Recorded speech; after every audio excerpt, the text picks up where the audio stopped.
Go. Well, what's up, people? Are you guys ready for the fastest 30 minutes on the internet?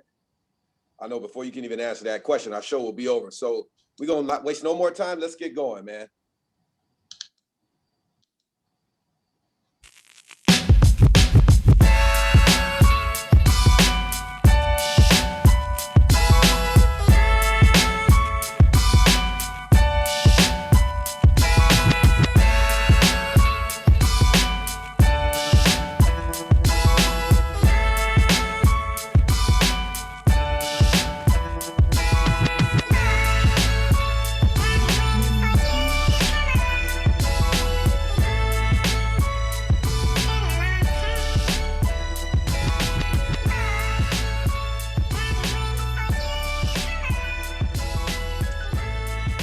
All right. Welcome back to the Wayne Carlin Show. And surely today's show is going to outpass our fastest 30-minute show because of the material that we have to cover today. So much is going on. So I'm not going to hang around a lot and try to explain who I am. I'm just going to let you know. I'm Wayne, coming to you from the West Coast. And I'm Carlin, coming to you straight out of Texas. And I tell you what, these 30 minutes go by really fast. And so without any further ado, Wayne, let's go ahead and get to the subjects that we're going to cover today. Tell them what we got on tap. Man, we got a lot to cover. You guys, if you've even been paying attention, you know there's a lot of things going on right now. Number one thing we're going to address is the sadness and the sorrow of the shooting in Colorado that just happened recently. As we talk also about the spa shootings that occurred in the Atlanta area and all the racial implications that go along with that. Those two shooters cover a lot of American issues, and we're going to address those for you guys today. Also, we're going to talk about the crisis at the border. It's still not being called a crisis, and that's something that we need to talk about. Number three, we're going to talk about some of the schools right now, talking about universities and stuff, are having multiple graduations to ensure that students, all the students are feeling appreciated.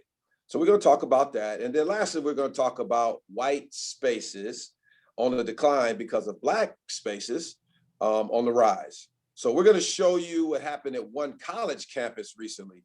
It's going to be an interesting video for you to check it out. So as always, first, let's get to our pandemic view and see what's going on with that.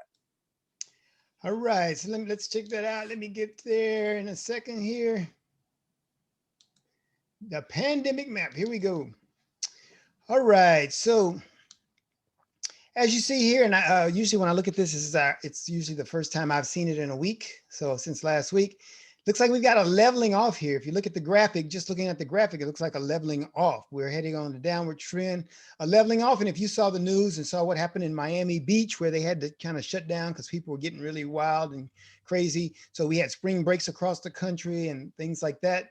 So that could be attributing, but it seems like this would be a really rapid response to that. But our numbers, even though they're leveling off at what I call a very low rate relatively when you look across the big spectrum of what we've had in the past. And so you see that. But the thing we really want to look at is, let's go to our map that we always look at. And you see, I'm amazed at how these numbers are staying down. It's been below 30 million for a while. That 29 million we got to really fast, and it's been slowly creeping up, but much slower. And so that's good news.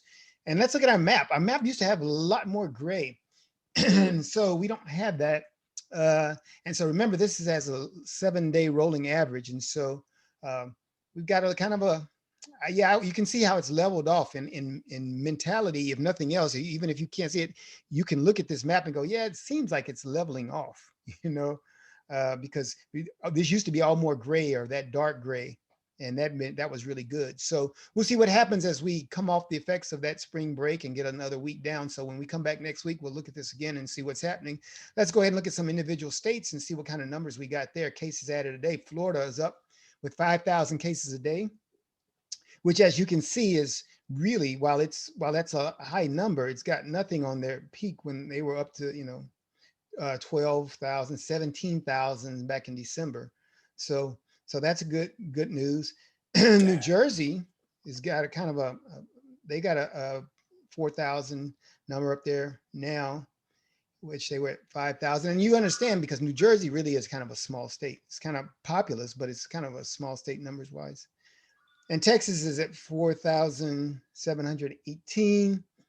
which is definitely still down from its peaks when it was doing 27,000 a day and things like that. So still the numbers are relatively low comparatively. California, look at Cali over here. 2,967. What y'all doing out there, Wayne? Gavin Newsom trying to make sure y'all don't take that he don't want to get kicked out. Go ahead, Gavin. He's saying, hey, California, which I saw somebody on, I think it was on Fox News. So you got to take it for what it's worth. But Fox News did this segment where they were comparing states who didn't mask and who had all these shutdowns like California, comparing them against states like Florida. And so they had this graph showing each one. And amazingly, the graphs were the same. The graphs were the same, and it was crazy. So, who knows? All right. So that's kind of where we are. Everybody on pandemic, whoever you sit on vaccines, vaccines, I'm sure are playing some role, but a lot of behavior playing a role. And hey, maybe we'll eventually get out of this COVID thing here soon. We'll see. Yeah, let's get out of this thing. I know people starting to travel again, starting off slow, but feeling comfortable. I actually flew to Vegas. It's amazing because in the terminal, you had to keep 6 feet apart. You couldn't sit next to anybody. But as soon as you get on the planes are packed. Yeah, you have to stay masked, right? But you can sit next to somebody. So weird, man. It's just weird stuff. So yeah, that's yes. Some of it doesn't make sense. But oh well. Yeah. Like you said, we're gonna come out of this. So, man, let's transition now, if we're ready to what happened in Colorado just the other day, and then we also are still talking about what happened in Atlanta. You think about it last week when we had the spa shooting. So we got a lot going on there. What do we have in this slide right here? Yeah. So of course they've arrested the suspect, and 10 people were killed, and no, they don't have any motive, and no one's describing any motive as of yet. And so they haven't gotten to that point. And I'm sure when you got a live suspect, then you can get information really quickly, which is much like the situation that happened in Atlanta. And right. We can dialogue about that because they were talking about that he did these things because of his sex addiction. And people were saying, no, you didn't. You did it because of this. And don't listen to him, because he's just saying something to make it sound like it wasn't bad, And I'm going, the person who commits the crime, while they might sometimes lie or whatever, you got to kind of listen to them and what they're saying. That means you got to believe everything that they say, but you do want to give some airing to what their view is on why they're doing things. Because sometimes, every now and then, they tell you exactly why they did something. And I think in America, it's much easier for us to, in the case of the Atlanta, it's much easier for us to stomach that this guy did this because he just hates Asian people than this guy had a sexual addiction and he was just upset, mad at the world because of his sexual addiction. There's nobody to really hate if that's really his problem, because think about it. We've got a sexualized society and everybody's kind of given into our sexualized society. And that can't be a legitimate reason for us to get angry or mad enough to kill people. And so that would play a lot tougher than, he killed them because they were Asian. Yeah, everybody can go with that. So we don't know. And so there's still got to be a lot of analysis done and checking these things out. But I don't think we want to discard people who do these things when they begin speaking. I think we want to hear them. Yeah, and interestingly, I thought about that as well, because you're talking about a massage parlor. Heck, I go to massage parlors and there's no sexual thing in that at all. You go to get your muscles worked out. Now, I don't know about those particular ones, but there's a lot of places that he could have chosen also, as far as sexual addiction, like, these stores and movie theaters probably not open right now where you can go watch different films. They are in Texas. Oh, maybe in Georgia as well. I'm not sure. Hey, but nobody's going though. It's not nobody in there, so no reason to go there. Yeah, so his choice of picking the massage parlors was interesting too. But like you said, even if he wasn't being totally honest, a good investigator will also be able to pick out some information just from him talking. And this guy in Colorado, apparently he's not talking right now. I think the only thing he said is he wanted to speak to his mother. And so far since then, he's not talking. So he's not letting anybody know. There's a lot of other issues going on with the Colorado shooting as well.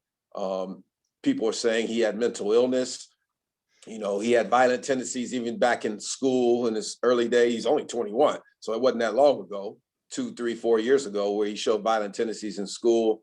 So yeah, why did he go purchase this weapon 5, 6 days ago? That's going to be a big issue now when we talk about gun control.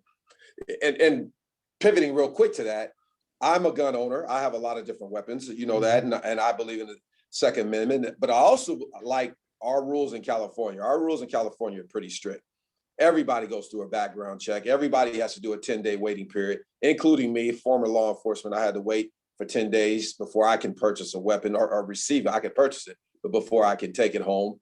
And limited magazine capacity. So even if you have like a semi-automatic weapon, like an AR-15, you cannot have anything any more than 10 rounds. You can't have these 30-round clips that people can have here in states like Nevada. It doesn't matter. So I think, you know, the nation, there definitely needs to be some other states that need to catch up to where we are already. And they talked about this red flag issue where if people like him are on a radar, can he pass the background check to be able to get a weapon? And, you know, part of it is, had he ever seen a psychologist? Had he ever gone somewhere where he received counseling or something like that? Maybe not. But what about if the family? The family knows what's going on. Maybe the families would be accountable for putting people on that, some type of list, some type of red flag list. So just something to think about as we move forward, because the Supreme Court is probably going to have to eventually move on this. Yeah, and a matter of fact, I saw something published from one of the victims in Colorado, the family of one of the guys that was killed. They were talking specifically about how he was such a big guns right advocate. And, you know, so they were saying, we don't want to use this as a reason to get rid of guns and these, because he was a guns right advocate. So I'm a guy who's a military background, have handled all kinds of weapons, but I'm not a gun owner, you know, and I'm like, you know, and so I'm pro Second Amendment, but I'm not pro for me having one, you know, or having it in my house. It's not you know, to me, it's not a big deal. Although I do sometimes go to the range with friends and fire weapons and do that stuff because I'm good. I'm good at shooting, you know, and so I like doing it. But it's one of those things, I think, in America that we've got to be able to come up with a solution that works for everybody. And I think we got to sit down and do that. And heretofore, we have not done so, you know. Yeah. So, but here are the two guys. And one of the other issues surrounding this was the fact that Kamala Harris's niece, now I can't remember her name, but that was the way they characterized it. Kamala Harris's niece made a post about the shooting because the shooter was taken alive in Colorado. And so she made an assumption that he must be white. And so she put that in a tweet, and she then subsequently had to delete it because, of course, once they found out who the suspect was, the fact that he was not whatever we define as white, instead he was Arabic, then she said that she pulled down that tweet. And so that's the issue of race. And so to me, that's exactly what race does. Race makes us make assumptions about people. And even in these cases, we make assumptions about motive based on what it is because we know so well, because we've seen things before. But I hate to tell you this, but the things that you saw before might not be the same things that are happening in the future. And we've got to be open-minded enough. We got to be rational enough to begin analyzing these things to determine these things without making assumptions, because assumptions don't do us any good in these situations. And it feeds into the racial fervor that happens in our country, which is what I think is a function of what's going on now, big time, the racial fervor. I think, you know, part of the issue is we saw people like Dylan Roof get arrested, being offered a hamburger from whatever, Burger King or McDonald's. We saw others, the other person in Colorado a few years ago who walked into a theater and shot a bunch of people. We saw him get arrested. No harm to him. I don't know if he was offered a hamburger. And then we see, you know, these two guys. And then at the same time, people were watching videos of, you know, this was actually, some of these were before George Floyd, but videos like that where men of color, of African descent, were, you know, being shot, you know, running away in the back and different things. So people automatically assume that if you're white and you can commit mass murder, you can be taken in and offered a hamburger, where other people are like, you may be running away from a jaywalking ticket and you end up dead. And so, you know, a lot of times, and like you said, these are not always the same incidents. In fact, they're never the same incidents. They're all different. But we tend to just think about them in terms of, like you said, race. You know, why is this happening to this person of this particular race? And we all believe in one race, but not this one. Yeah, and then because ultimately people do this selective choosing of the cases that they want to compare. Because it's almost like saying, "Wow, they never take any Black people into custody." Which, if you check, they often, I guarantee you, every day they take a Black person in custody. But then they're like, yeah, but it's not the same type of crime. Of course, because they do different things. And that's one of the things that's true in our country, that you'll see that often you don't find these mass shootings. And I remember it might have been Chris Rock, used to make jokes about it and talked about that Black people don't kill strangers. We kill people we know. He made that joke. And so it's like, there's the difference there. So why would we compare these things? And I think, like I said, it creates a more of a racial fervor in our society. We need to just start condoning all bad stuff, period. And when we can do that, and just then we'll find ourselves unifying on more grounds than we are dividing ourselves. So yeah. Let's talk about the crisis that's not quite a crisis yet.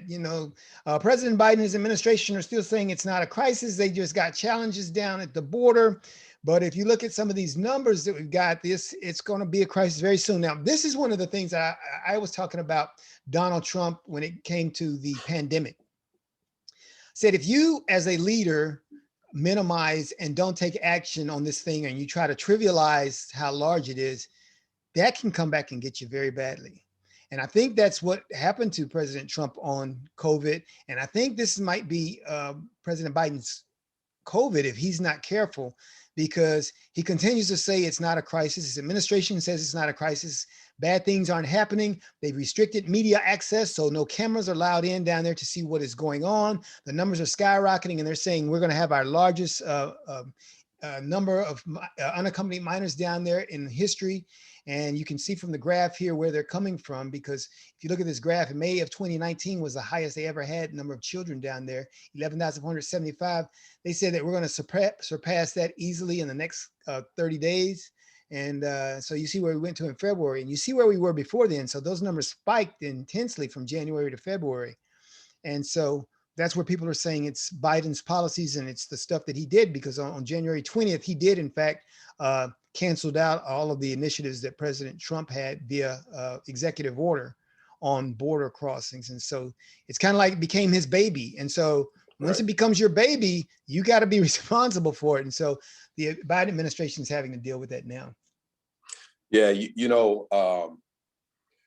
I like the fact that he appears to be more humane in the way on the surface.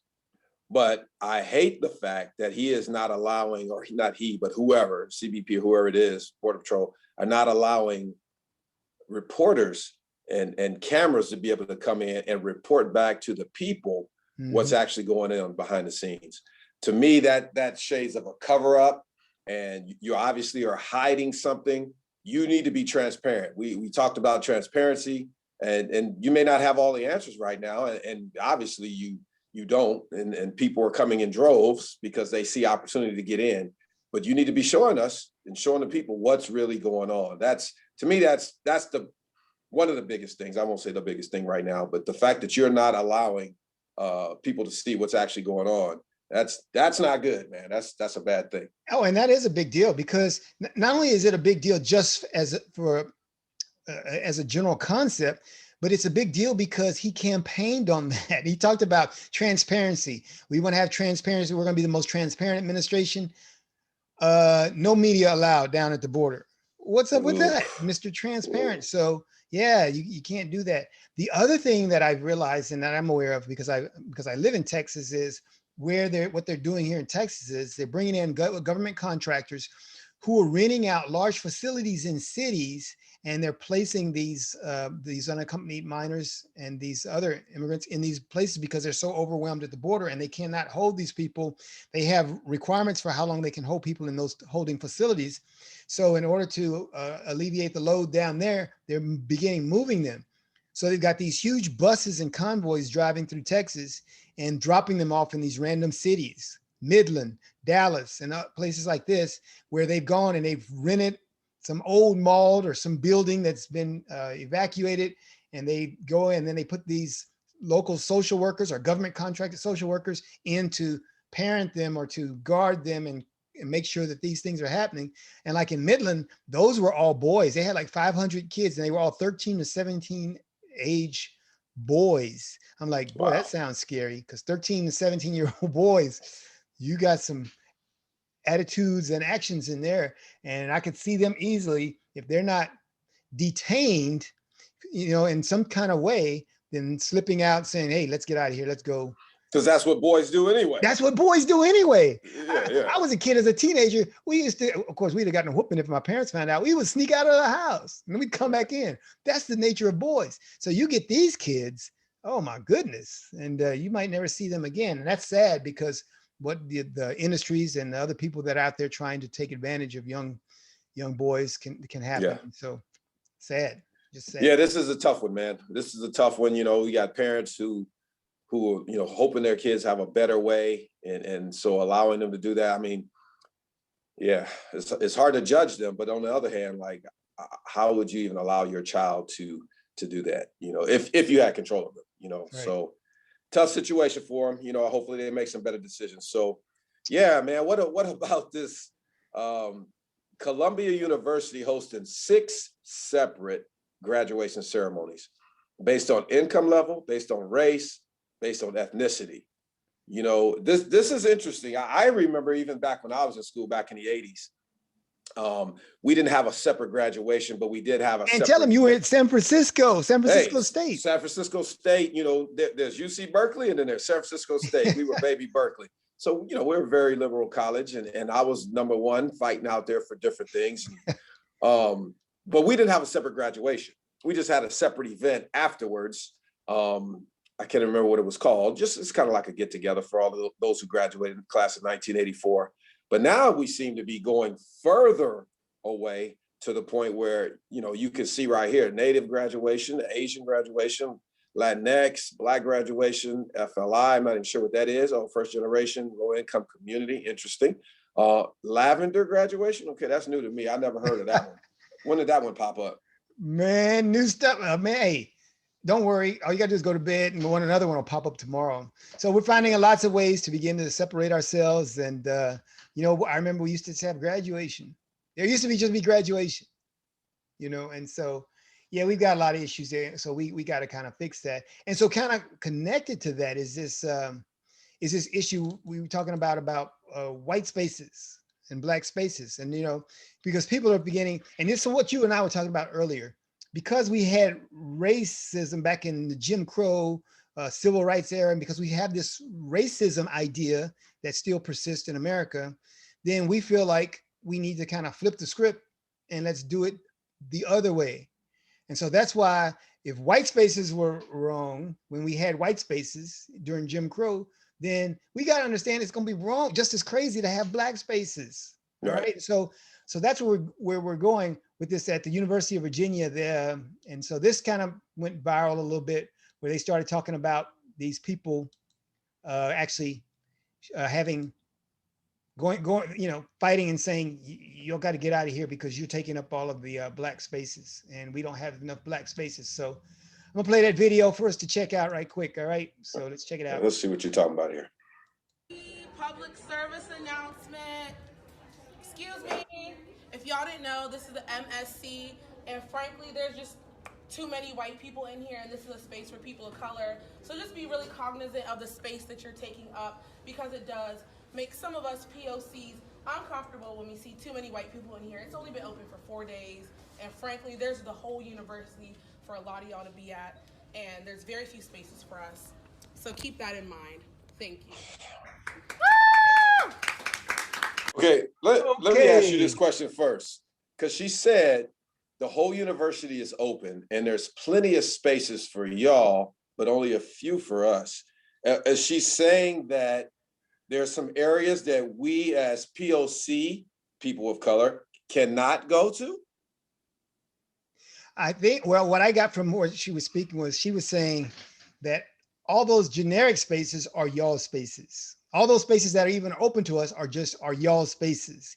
There are very few, there's only some that are designated for us. So you need to stay out of ours because you have all of those others. You know, it's kind of like people when people used to say, why do you have Black History Month?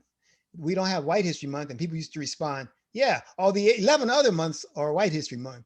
You know, so I think that's the mentality that they are operating out of. But like I said, and you know, we talked about this, you know, does race really care that you got Black spaces or that you got white spaces? Race itself is happy going, I'm just happy to see y'all got these segregated, separated spaces. Yeah, so race is just cool with all of it, man. So that's really sad. Yeah, race reminds me of the devil because, you know, he plays both sides. And he gets people fighting against each other, gets people fighting against their own selves, you know, and families. He just destroys inwardly and to the out. And that's what race has done. And apparently it continues to do. And that's why we're here at Erase Race. We're not for it. You know, we've never said, don't acknowledge your history or your past or your ethnicity or your nationality. Well, we're all, well, we're all, but maybe you immigrated from somewhere else. So your nationality may be different. But we said that race is not something to take pride in and judge other people on because it's false. It's not real. And that's a good example of why it's not right there. Right. And so our final thing, because the fast 30 minutes, our 30 minutes is up for today. Those fast 30 minutes are gone. And because I really would talk forever about what Wayne was just saying, because that's good word. But our American Unity grade is at C-. It remains at C- because we haven't done anything to make it better than C-. And so, and I hopefully that these shootings don't take us to a D, because we need to start using these as opportunities for unity rather than opportunities for division, which could very well happen. So we're there, and close us out, Wayne, and we'll be ready to go. Man, it's a great show. You guys, you know what we say at the end, or if this is your first time, there's different ways that you can support us. You go to our website, eraseraces.com, buy some of our gear. You know, we're still wearing masks, even though Texas is out of this thing, right? But we still recommend it that you wear your mask depending on where you're going. We got great t-shirts. You see Carlin wearing a hoodie right there. Or click our donate button if you just like to donate and help us out what we're doing.